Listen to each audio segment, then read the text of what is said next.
As you said, I'm Lilly Saniel-Banrey. Thanks for having me today. With my ARTA grant, I went to Rotterdam, Netherlands for 2.5 weeks during the summer. I'd first like to thank Columbus Foundation for your generosity and the Knowlton School for the facilitation of this award. It was my first time traveling overseas and first time traveling alone, and I'm extremely grateful. I urge any of you students who haven't done so to travel as many places and as frequently as you can. So, as I said, this summer I traveled to Rotterdam and then Amsterdam shortly to investigate what I will call the Playful city model as a method for child-centric urban innovation.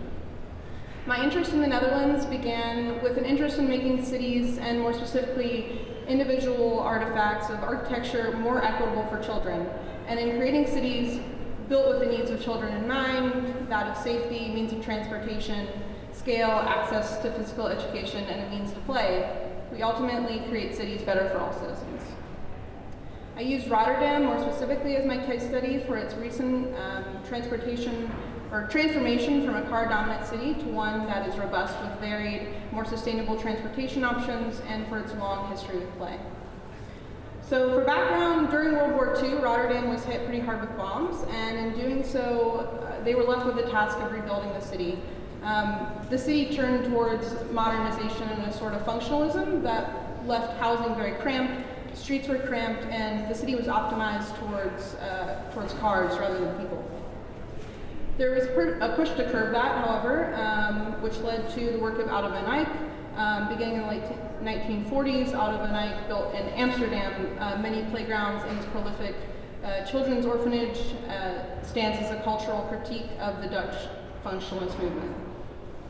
More recently, Rotterdam has made large efforts to mitigate that functionalism. In 2006, the first child-friendly city initiative was put in place, which echoed a lot of those ideals in Oude Nooden's urban projects in Amsterdam. And in 2014, the second round of that was put in place, which focused on connecting the outlying neighborhoods more and really growing upon the measures that they had started a few years back.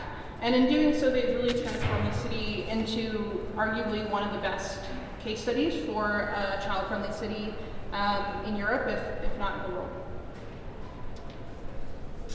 So, because of that, I set out to document a collection of playscape sites. Throughout my 3 weeks in Rotterdam, my encounters with the playscapes became almost silly in their ubiquity. Seemingly every intersection or square included some sort of playscape, and better yet, Rotterdam often felt as a city in a park, rather than playgrounds carved into the niches of the city. The playscape acted and unfolded in ways that compressed the city, and in more modern applications expanded the city, and ultimately laced it within an attitude of play. So I set out to document a collection of these playscape sites. Although these were generally defined as area playgrounds, the playscapes could be any intervention in the city for the purpose of play. I would map their relative connections to one another, along with their comparative permanence and the scale of intervention within the city. In doing so, I would draw conclusions based on the varied success and shortcomings of various playscapes as a model deployable in other communities. I would then investigate the playscapes on the adultscapes, those spaces that weren't actually intended for play, but possibly marked by this type of design.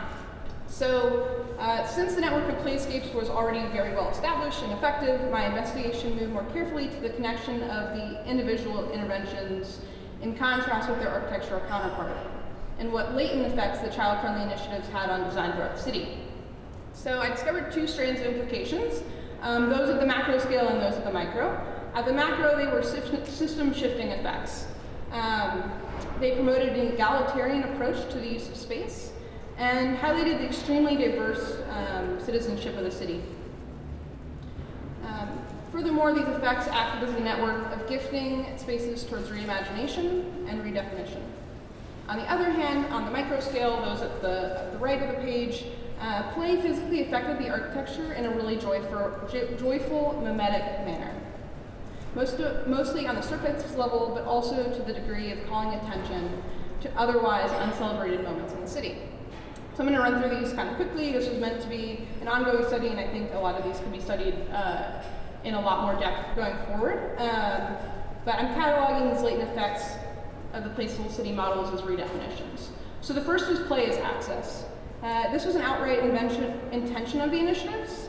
Streetscapes were centered on greenways, and often you found these enclosed gardens or playgrounds between houses or schools and the street, which was often limited to 1 or 2 lanes of cars.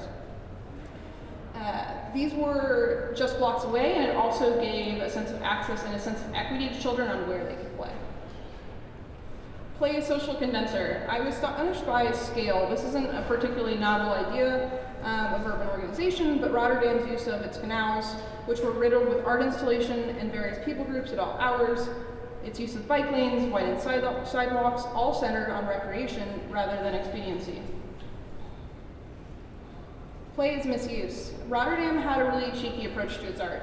Art reflected reclamation rather than of a rather industrious connotation of Rotterdam towards something that would gather people along its riverfront and along other parts of the city. Here is one of my favorite images. This was just when I had arrived. I was walking down the street and just kind of stumbled upon this.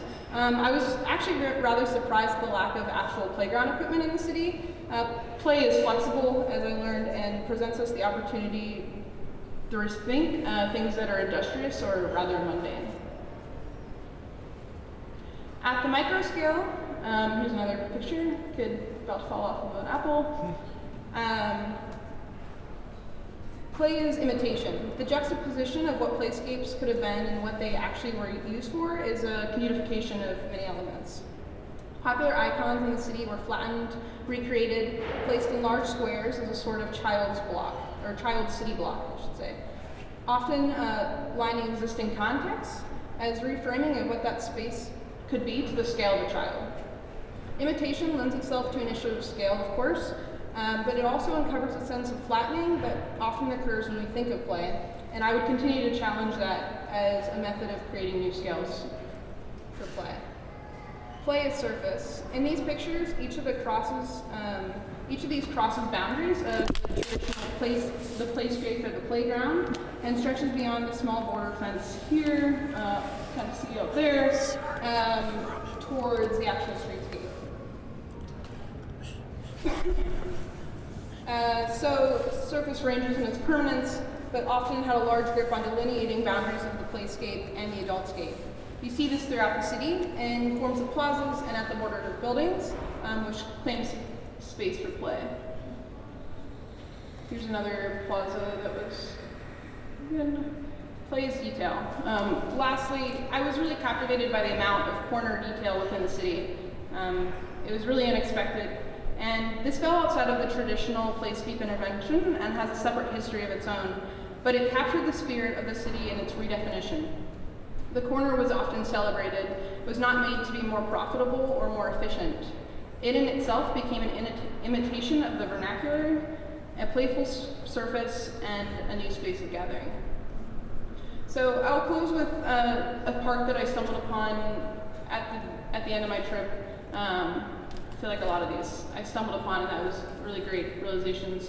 So this is a park that's part of an ongoing effort to connect central Rotterdam, so this is just east of Central Station, towards outlying parks. And in this, it uses play as a method of design and the useful reclamation of land that's stretched over and beside a railroad track, kind of large one, and then created space below and above. Above was a park space, and you can see that walkway, and then below you had room for art. And it really gifted it back to the community. The architecture of the space is simple and employs surface often as a use of access to the space, and a use in a way to express its playfulness in design. But it really exemplified that play can be a transformative design tool. In studying its effects, both latent and intended, we grant a reorientation of cities. Play allows the celebration of vernacular and functionalism while creating spaces built for the needs of all. Thank you.